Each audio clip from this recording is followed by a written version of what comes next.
can turn the world on with her smile? Who can take a nothing day and suddenly make it all seem worthwhile? Well, it's you, girl, and you should know it. With each glance and every little movement you show it. Love is all around, no need to waste it. You can have the town, why don't you take it? You're gonna make it after all. You're gonna make it after all.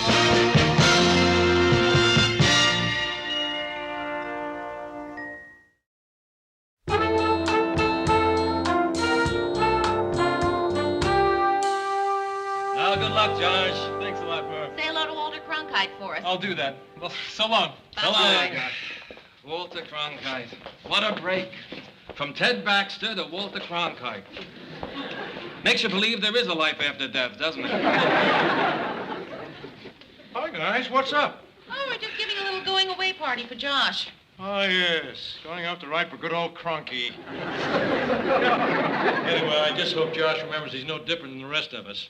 I mean, he takes his pants off one leg at a time, just like me. The only difference is you try to get yours off over your head.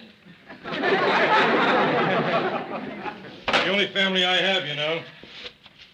Losing one of my news writers is like losing my own son. Josh, you little lug, I'm going to miss you. I'm not Josh. Oh, of course you're not. You're Pete. No, that's not it. I'll think of it. Hi, everybody. Hey, Wes, how are you? Good to see you. Good to see you. How have you been? Hi. Hi, Mary. Gee, I haven't seen you since you stopped writing for Chuckles. Yeah, well, I had to quit. It wasn't the writing so much, but when Chuckles made me zip Esther Duck into her feather suit, it just wasn't dignified. Oh, come on. You contributed a lot of very clever things to that show. Like what?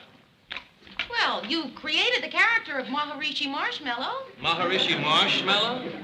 Isn't that the one that puts the gooey stuff all over his face, wears a turban, and has that unnatural fear of cookouts? Yeah. And I was proud of him.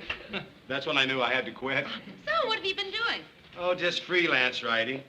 Last month, I wrote a barbecue apron. Maybe you saw it right in the front. It said, if you like it rare, you're too late. Hey, it's good to see you again. Yeah, it's good to see you. Boy, I really missed you. And we all missed you, too. Mary, I'm sorry I didn't call for a couple of months, but there was a good reason. Oh, no, listen, Wes, that's Look, okay. maybe I should leave you two alone. Huh? Oh, that's all right, Murray. I can say this in front of you. I was down, feeling really down. When I'm down like that, I just don't feel right about going out with a girl like you. When I'm down, I have to go out with down women. Low, really low women, the kind I'm talking about. Yeah, I guess I do. Well, not that low. Anyway, now with this job opening up and all, What job? that's what I'm here for, to see Lou about taking Josh McBride's place. Oh, Wes, that's great. I'll go put a good word in for you. Hey, Mary, I don't want you to put in a good word for me. I want you to beg for me. But, Mia, why would Lou hire a clown writer for Ted? All obvious jokes aside. I really think that Wes is going to be just fine. Come on, Mayor. You can't like the idea of working alongside a guy you used to date. Okay, and you want to know why? It makes me feel guilty. Guilty? Why? You never had anything really serious going. No, I didn't, but he did. And I just feel guilty knowing that he likes me more than I like him, and it's going to be that way every day. Him liking me more than I like him, and that's the thing. I feel so guilty when I'm the one who feels less. Me too. It's terrible. Although it sure beats being the other one.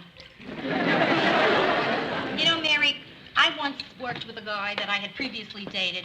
A disaster. I swore never again. Both of us got driven crazy. How would you like somebody going through your mail, listening in on your phone calls? I'd hate it. So did he.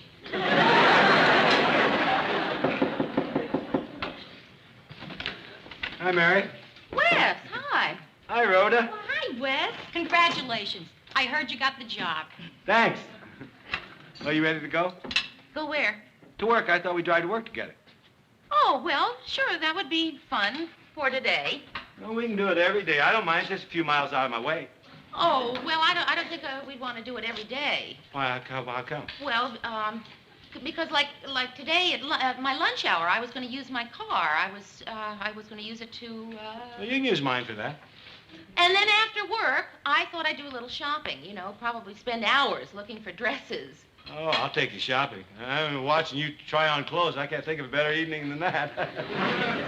Mary, wait, not so fast there. Remember, you promised me to pick me up after you finish your shopping because I have to bring home that giant 40-pound cactus tonight.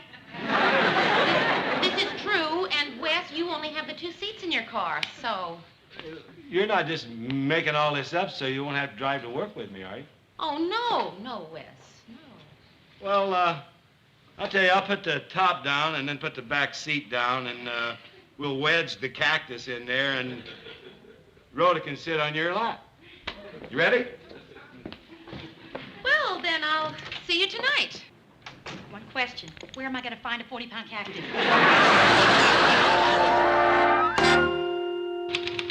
Say, Mayor, can you proof this for me, please? Say, let me give that to Mary. Oh, thanks. There you are, Mary. Thank you.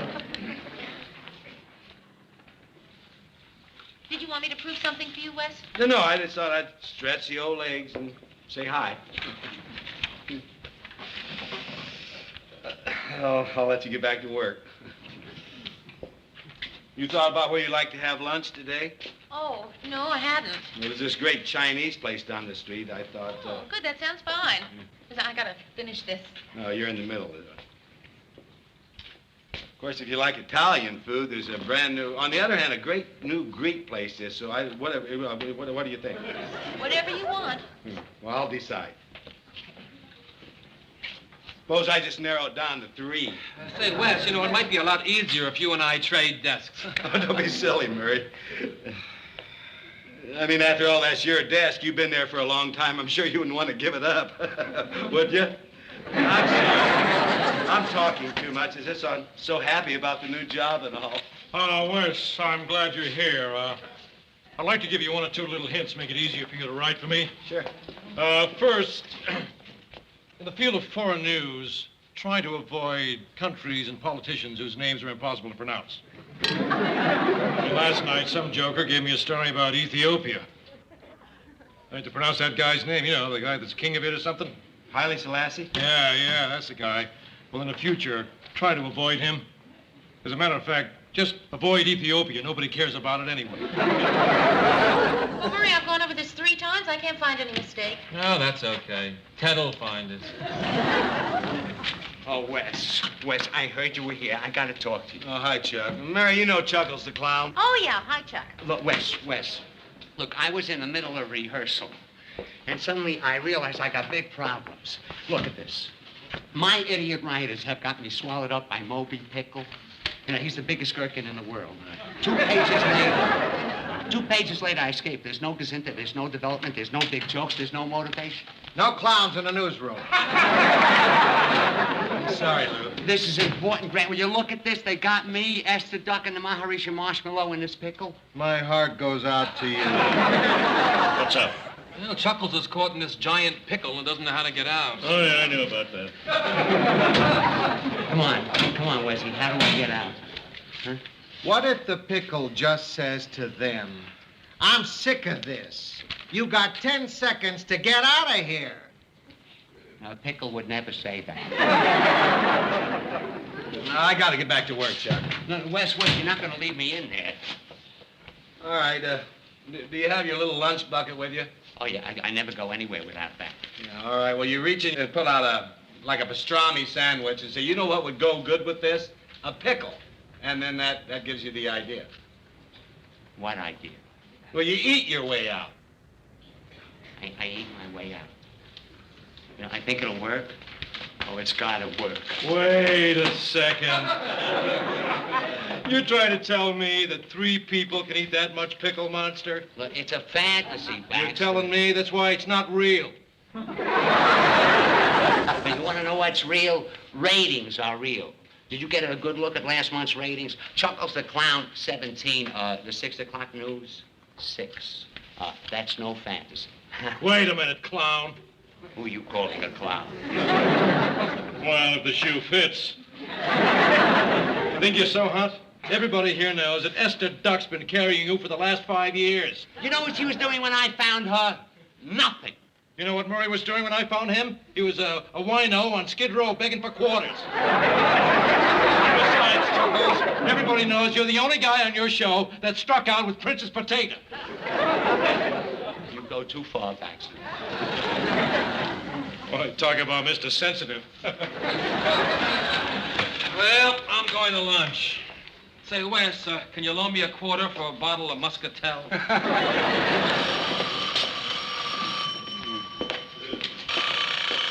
Newsroom. No, sorry, Mary isn't here right now. Who shall I say is calling? Jim? May I ask what this is in reference to? Oh, I'm sorry. I happen to know she has a lunch date for today. That's right, yeah. Yeah, well, I'll tell her. Yeah. Who's that? A guy named Jim. I had a lunch date with him. Well, that's all right. I told him you already had a date with me. You know, Wes, I think we ought to have a little talk. What about?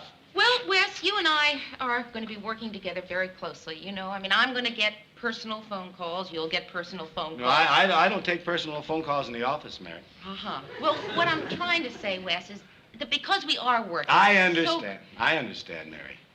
Now, you call this guy Jim back and tell him you'll have lunch with him. Go ahead. Tell him you'll have lunch with him today. Okay. You and I'll have dinner tonight.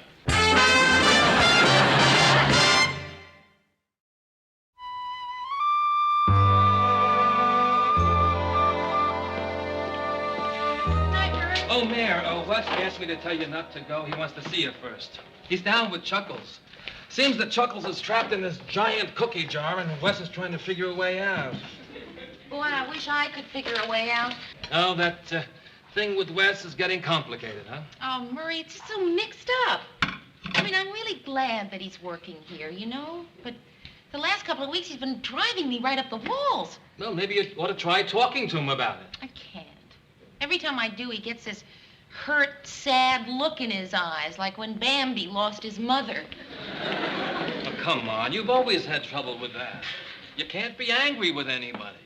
You're afraid to show anybody that you have any negative feelings about them. You're a pushover, Mary, because people know you'll never be angry with them. I do so get angry. Oh, come on. Let's just forget it. You got some gum?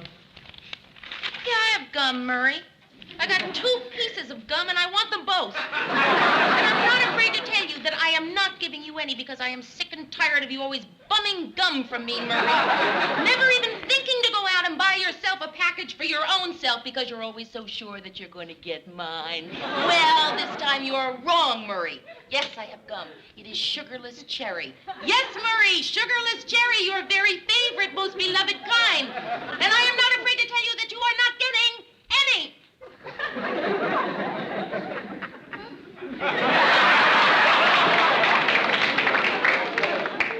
Thanks.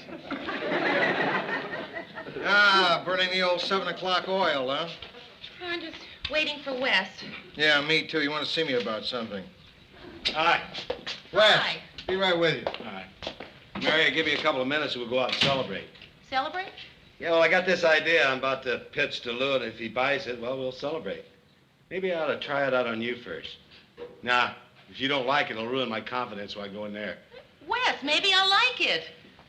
Well, I'd sure like to try it out on somebody. Well? Okay, let me bounce it off you. But don't react. I mean, don't react in any way. I mean, don't be like positive or negative. Just, just like that. Okay. That way, if you don't like it, then I won't know, and then I'll be fine when I go in there. I won't lose my confidence. All right. All right. Here's the idea. Don't react. My idea is to do the news show right from here. Informal. Everybody going about their job just like they do every day. Like, for example, if a bulletin comes in, someone just takes it over and gives it to Ted, and he reads it on the air. Just informal, like we do every day like that, and that's my idea. And you hate it. I can tell by the look on your face. You hate it. You think it's a terrible idea. I can tell by the look on your face. What look on my face? Wes, there was no look on my face. You said not to have a look on my face, and there was none. Yeah, but if you really liked it, you'd have had a look on your face. Wes, I did like it. You didn't love it. Yes, I love it. Not a lot. Wes, want to come in now? You know, well, I had this idea, but you might as well forget it. Mary hates it. You should have seen the look on her face. Oh, Wes, that was such a good dinner. Well, I deserved it, if I may say so myself. You may say so yourself. Oh, boy. They say happiness doesn't last. Well, I've been happy for 3 hours and 45 minutes ever since Lou said he liked my idea. I mean, he actually liked it. I told you he would. I just can't believe we're going to do it. Wes, I just wish you would realize your own terrificness. I can't find my key. Oh, forget your key. I want to talk to you. I feel so terrific, so confident now that, well, there's something I want to ask you. Oh, Wes, why look for ways to bring yourself down? I mean, you know, why bring up another subject? Why don't you just enjoy the great thing that happened to you today, you know, instead of asking me some dumb question? Oh, that question. You think I'm going to ask that question, don't you? Well, I'm not going to ask you that question. My question is a completely different question entirely. My question is, will you marry me? That was your question, too, wasn't it? Oh, Wes. You don't want to marry me, you don't have to marry me. It won't be the first time someone didn't marry me, it won't be the last. Boy, good old Wes Callison. Everybody just wiped their feet on it. Oh, Wes, why do you always do this?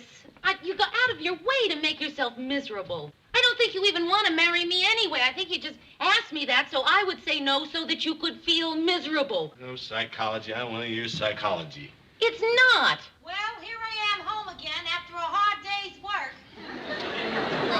And here are those stairs again. Well, I think I better just start up the stairs. Yes, I am now climbing up the stairs. Well, hi, Wes. What is the prize? Hiya, Mary. Oh, what a beautiful day today, huh?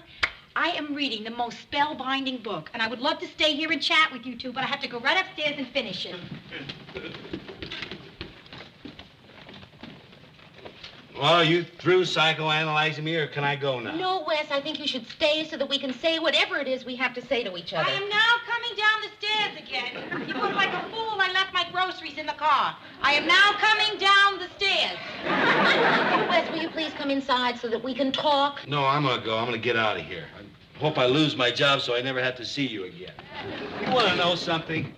You're the worst person I ever proposed to. I am not discussing this. I am simply inserting my key into the lock and saying good night, Rhoda. Good night, Rhoda. Do you mind if I rush down the street and get him on the rebound? Kitty!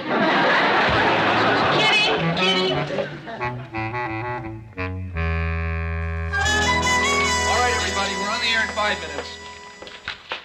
Out of my chair, Murph. Ted, don't put your gum under the desk and don't play with the typewriter keys. I like it. It's going to have the feel of a newsroom. Yeah, wasn't it a terrific idea Wes had? Hey, where is that son of a gun anyway, Mayor? I don't know. I haven't seen him all day. All right, remember to just relax and be natural. Just pretend we're not even here, right? Right. All right. Hi, everybody. Hi, Wes. Hi, Mary. He's bombed. Hey, Wes, that was a terrific idea you had. It's great for my image. Best thing that could happen to me. It ain't going to work. What? Nothing in my life works. Why should this work? It isn't going to work. Lou, why isn't it going to work?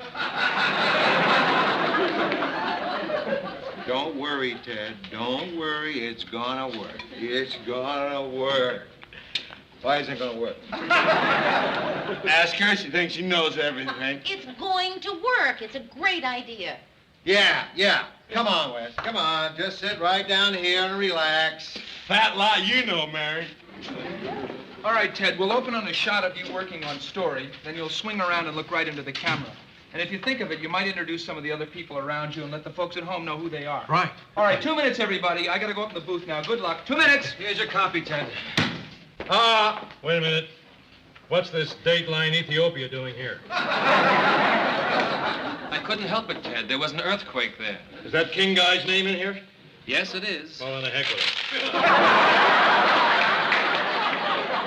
Ted, that's our our opener. We've got a minute of film on that. Don't worry about it, Murr. I'll wing it.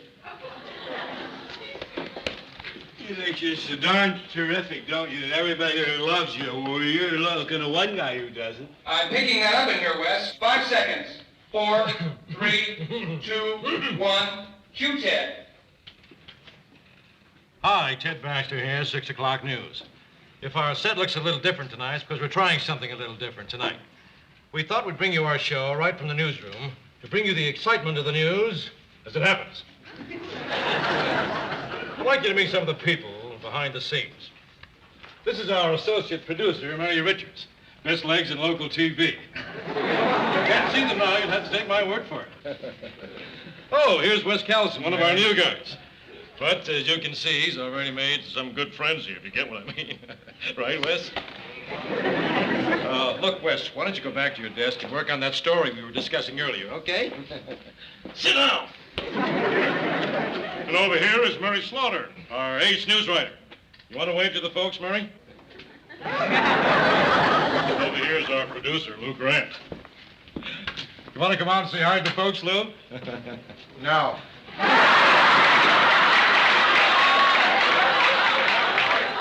Come on out, you big lug. Don't be bashful. I'd rather not. I'm not going to wait till you say hi.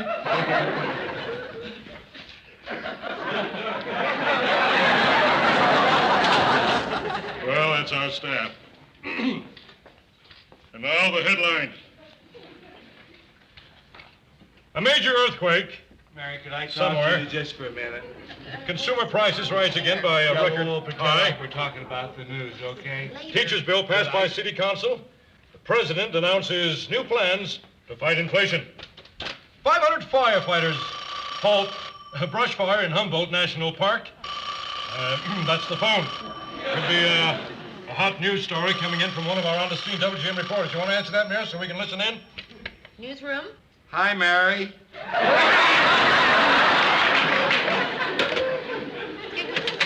For me. Now back to the news. Dateline, Washington. Consumer prices rose again last month by an almost record high of 0.9%. The latest index adds up to more bad news for the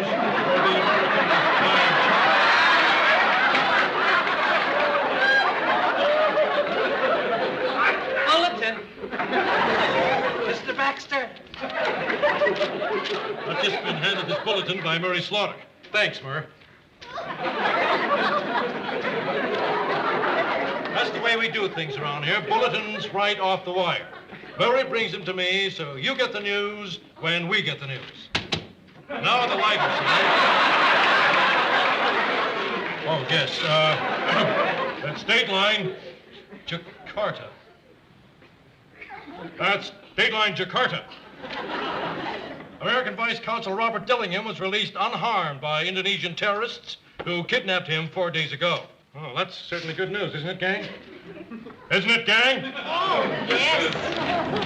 Oh, here's Wes Callison to bring me another bullet. Coming fast and furiously, folks. Look, I'm sorry. I realize I've made some mistakes, but I want you to know that I still care about you, and I hope we can still be friends. We'll be back with more on that story right after this commercial message. We're into commercial, Ted. Hey, I think it's going pretty good so far, don't you?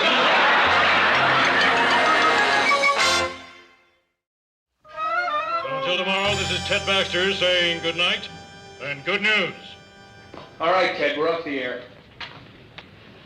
Hey, Lou, I thought it went pretty terrific, didn't you? No, I didn't, Ted. Yeah, you're right. It bombed, didn't it? Sorry it bombed, Wes. No, it wasn't your fault, Wes. Thanks, Murray. Wes, listen, I'm sorry, Lou. No, that's all right. Nobody can blame you. I like the idea myself. Of course, I would have never liked the idea if you hadn't brought it up. Anyway, we tried something and it didn't work. No, don't feel bad. I'll probably go back to Chuckles anyway. Oh, fine. Hey, Wes, that was really a lovely note you sent me. Well, thank you, Mary. Hey, I got an idea. Why don't you and I go out and have a dinner? Now, look, I don't want you feeling sorry for me, Mary. I mean, it's not the end of the world. I still have Chuckles. I just don't want you feeling sorry for me. Wes, I would really like to have dinner with you. Yeah, but you feel sorry for me. I mean, that's why you're asking me to have dinner, because you feel sorry for me, right? Well, yes. Well, that's good enough for me. Let's go to dinner.